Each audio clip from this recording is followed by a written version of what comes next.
Hello everyone, आप सभी शिक्षकों का स्वागत करता हूँ। यह शिक्षक सक्षमता परीक्षा 2024 के आधार पर बिहार जीके को सम्मिलित करके यह 20 महत्वपूर्ण प्रश्न का सेट तैयार किया गया है। तो अब जैसा कि आप जानते हैं, आप लोगों का एग्ज़ाम बिहार बोर्ड लेगा, बीपीएससी नहीं लेगा, लेकिन जो सिलेबस है वो बीपीएससी ट्री 1 और ट्री 2 में जो 1 से 5 के कक्षा के लिए पूछा गया था उसी के आधार पे होगा, लेकिन इसका स्टैंडर्ड बीपीएससी से थोड़ा नीचे रहेगा। तो ये घबराने की बात नहीं है कि किस टाइप का क्वेश्चन पूछेगा, बस आप लोग टाइम दीजिए और प्रिपेयर करते रहिए। Definitely you will achieve your target. तो ये 20 जो टॉप 20 महत्वपूर्ण प्रश्न है, इसको हम एक एक करके देखेंगे विद एक्सप्लेनेशन। आज का पहला प्रश्न, महावीर स्वामी का जन्म कहाँ हुआ था?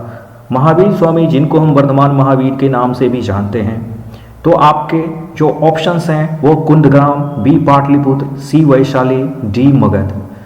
तो महावीर का जन्म जो स्थान है वो है कुंदग्राम। कुंदग्राम वैशाली डिस्ट्रिक्ट में आता है, तो इसका सही आंसर हो जाएगा ए कुंदग्राम। इससे कुछ जुड़े महत्वपूर्ण तथ्य हैं, उनको भी देखते हैं कि जुड़े महत्वपूर्ण तथ्य क्या हैं। तो जो महावीर स्वामी हैं वो जैन धर्म के 24वें तीर्थंकर थे, यानी कि 24वें और आखिरी। और आपसे ये भी पूछा जा सकता है कि जैन धर्म के पहले तीर्थंकर कौन थे? तो पहले तीर्थंकर ऋषभदेव। इनका जन्म 599 ईस्वी पूर्व कुंदग्राम वैशाली में हुआ, यानी कि जन्म तिथि आपसे पूछा जाए तो 599 ईसा पूर्व आपको बोलना है, 599 ईसा पूर्व। माता का नाम त्रिशला, पिता का नाम राजा सिद्धार्थ। सिद्धार्थ वैसे हमारे गौतम बुद्ध का भी नाम है। वंश, जो जिस वंश से ताल्लुक रखते थे उस वंश का नाम था इक्ष्वाकु, इक्ष्वाकु वंश।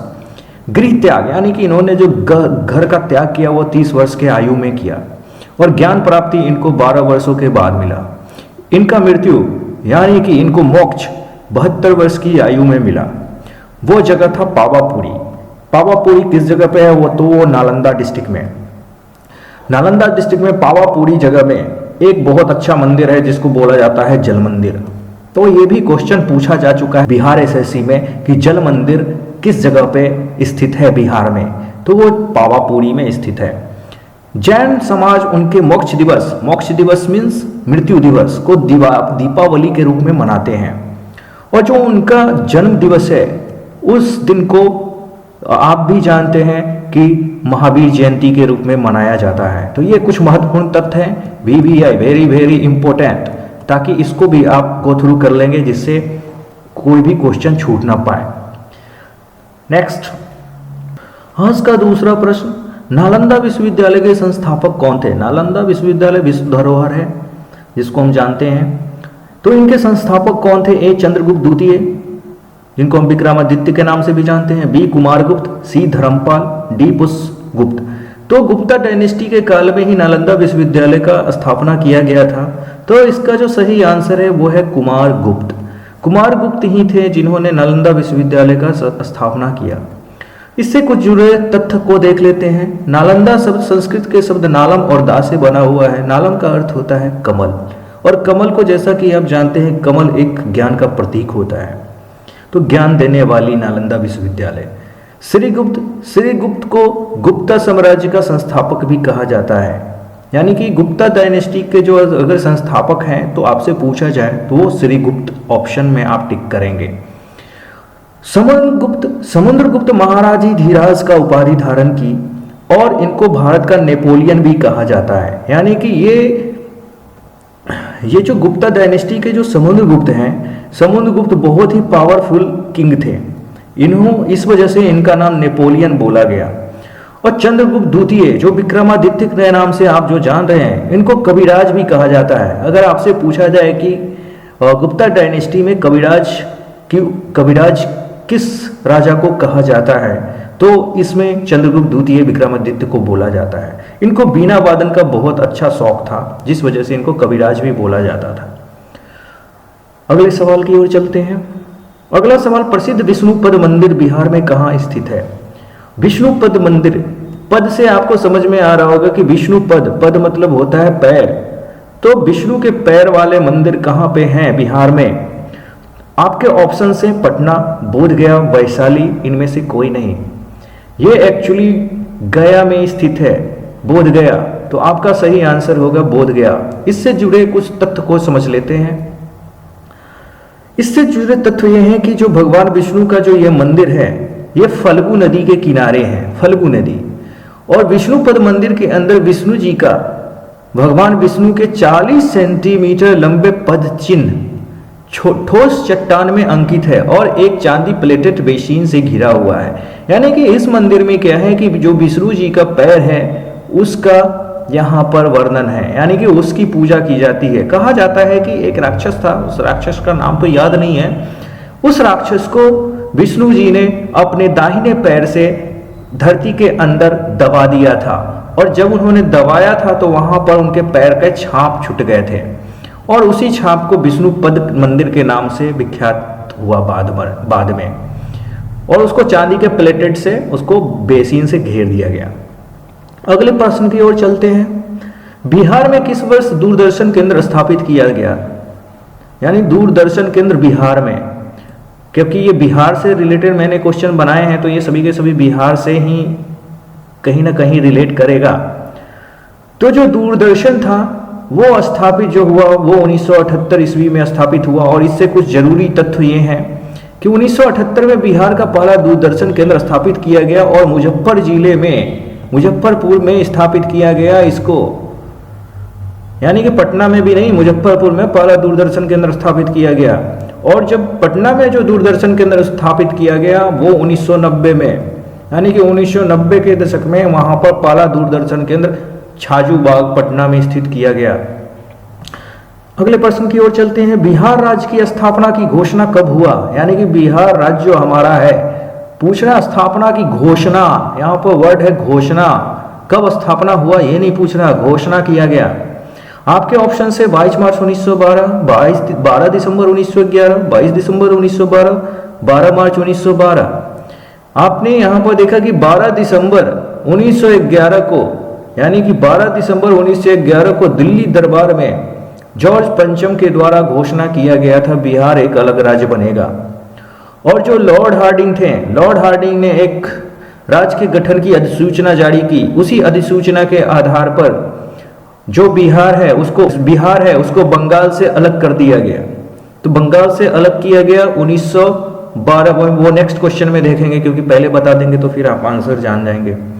और जब बिहार राज्य बना तो पहले मुख्यमंत्री बिहार के केसरी के नाम से विख्यात श्री कृष्ण सिंह को बनाया गया। अगला प्रश्न है, बिहार की स्थापना कब हुआ? बिहार की स्थापना कब हुआ ये तो आप लोगों को मालूम होना ही चाहिए। 22 मार्च 1912 को बिहार की स्थापना हुई। तो बिहार स्थापना दिवस 22 मार्च को मनाया जाता है हर एक साल, और 1912 में हुआ, और इसका अनाउंसमेंट 1911 में हुआ था। अगले क्वेश्चन की तरफ चलते हैं। बिहार में अनुमंडलों की संख्या कितनी है? अनुमंडलों की संख्या बिहार में कितनी है? ऑप्शन है 100, 101, 102, 103। अगर आपका आंसर 101 है तो आप बिल्कुल सही हैं। 101 अनुमंडलों की संख्या है। और इससे जुड़े कुछ तथ्य देख लेते हैं कि तथ्य क्या हैं। इससे जुड़े तथ्य हैं, हमारे बिहार में टोटल 9 प्रमंडल हैं, 9 प्रमंडल हैं, और मंडल जिनको हम जिला भी कहते हैं, टोटल 38 जिला है। अनुमंडलों की संख्या 101। अनुमंडल से नीचे आता है प्रखंड, प्रखंडों की संख्या 534 है। प्रखंड के अंतर्गत आता है पंचायत, पंचायतों की संख्या 8387 है। पंचायत के नीचे आता है ग्राम, ग्रामों की संख्या। तो ये समरी भी आप अच्छे से ध्यान से रखेंगे, कितने प्रमंडल हैं, कितने मंडल हैं, यानी जिले हैं, कितने अनुमंडल हैं, क्योंकि ये 9 प्रमंडल के अंदर जिले आते हैं। कुछ जिलों को ग्रुप बनाया जाता है, उसको एक प्रमंडल का नाम दिया गया, और उस प्रमंडल में बहुत सारे मतलब कुछ ग्रुप ऑफ जिले होंगे, फिर उन जिलों के अंदर अनुमंडल होगा, फिर अनुमंडल के अंदर प्रखंड होगा, फिर प्रखंड के अंदर पंचायत होगा, पंचायत के अंदर ग्राम होगा। अगले क्वेश्चन की तरफ चलते हैं। बिहार झारखंड से कब अलग हुआ? बहुत बढ़िया सवाल है। यानी कि जब बिहार झारखंड से कब अलग हुआ?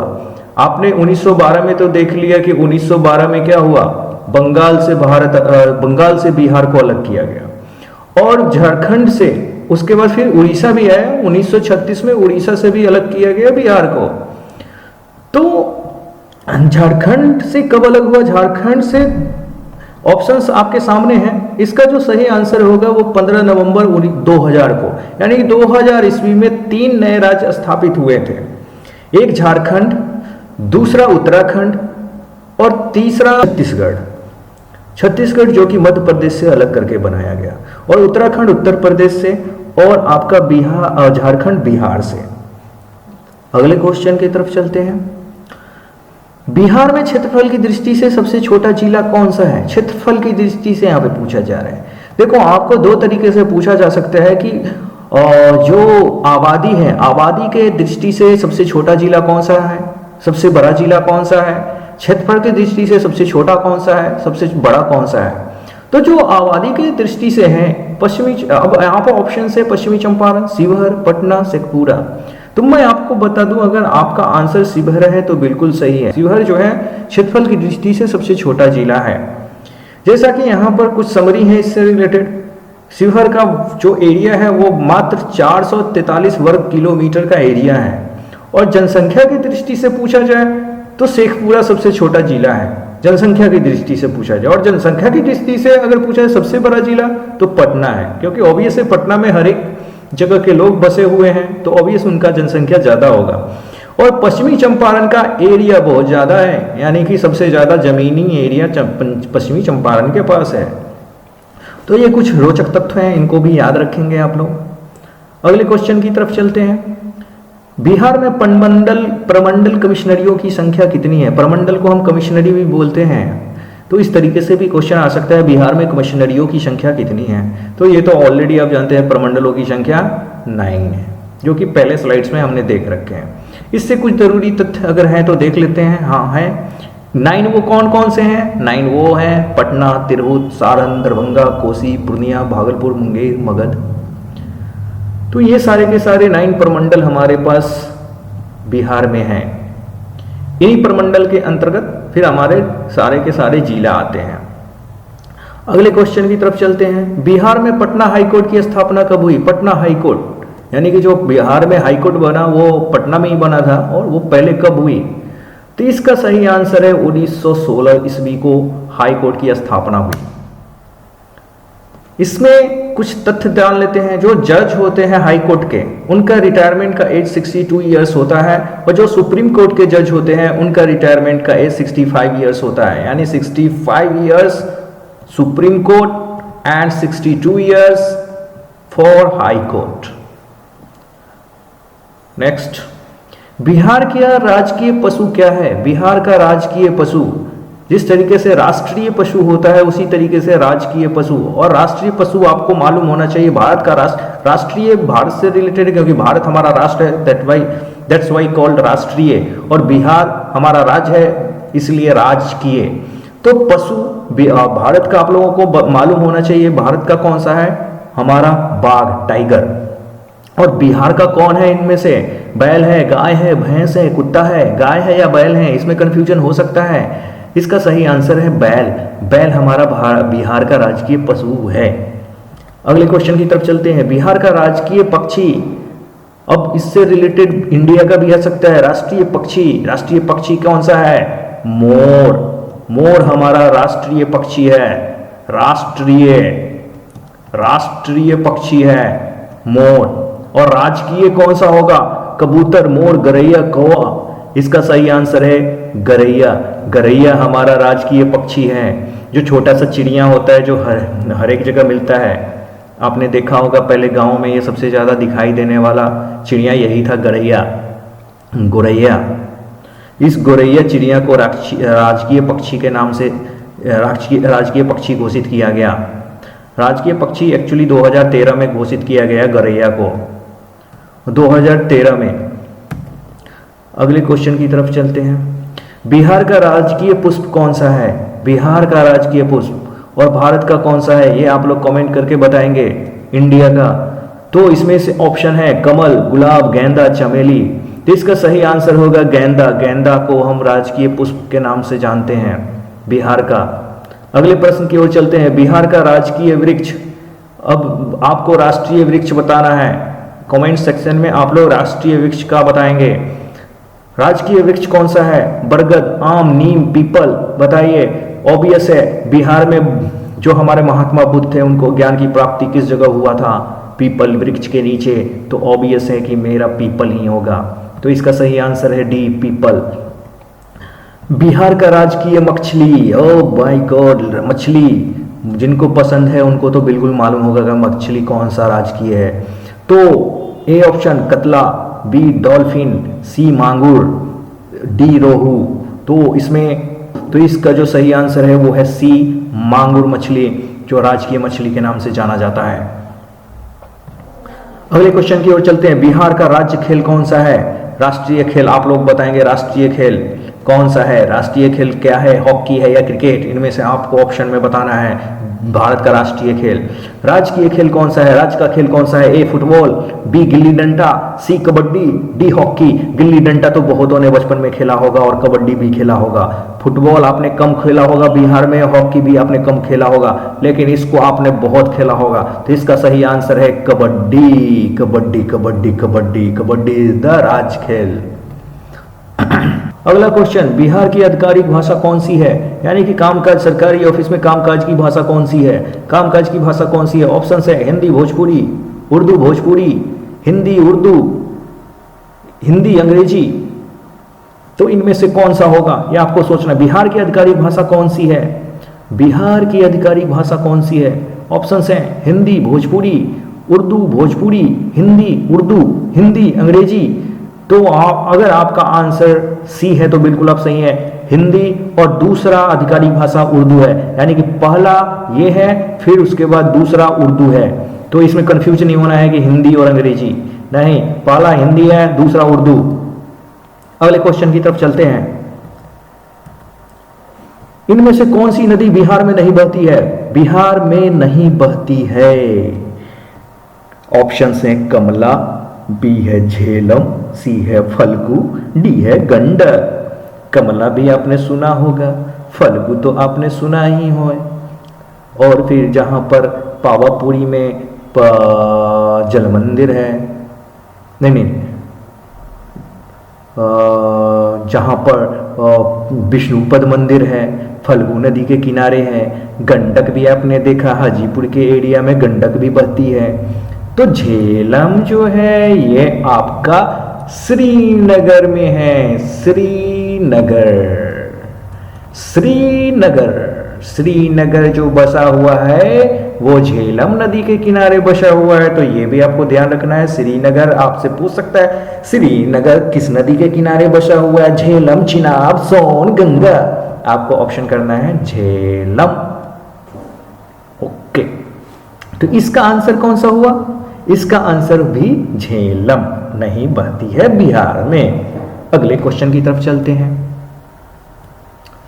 बिहार का सबसे ठंडा जिला कौन सा है? बिहार का ठंडा जिला, तो जैसा कि ठंड का मौसम चल रहा है तो जो जहां रह रहे होंगे उनको तो मालूम ही होगा, लेकिन आपके ऑप्शन से पटना, गया, भागलपुर, पूर्णिया। तो आप जानते होंगे, आई थिंक सो, गया जो है सबसे कोल्ड प्लेस है, और हॉट भी गया ही है।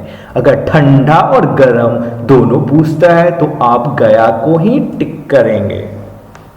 बस आज के लिए इतना ही, आज समाप्त हुआ। अब नेक्स्ट सेट में फिर से हाजिर होंगे, तब तक के लिए बाय बाय।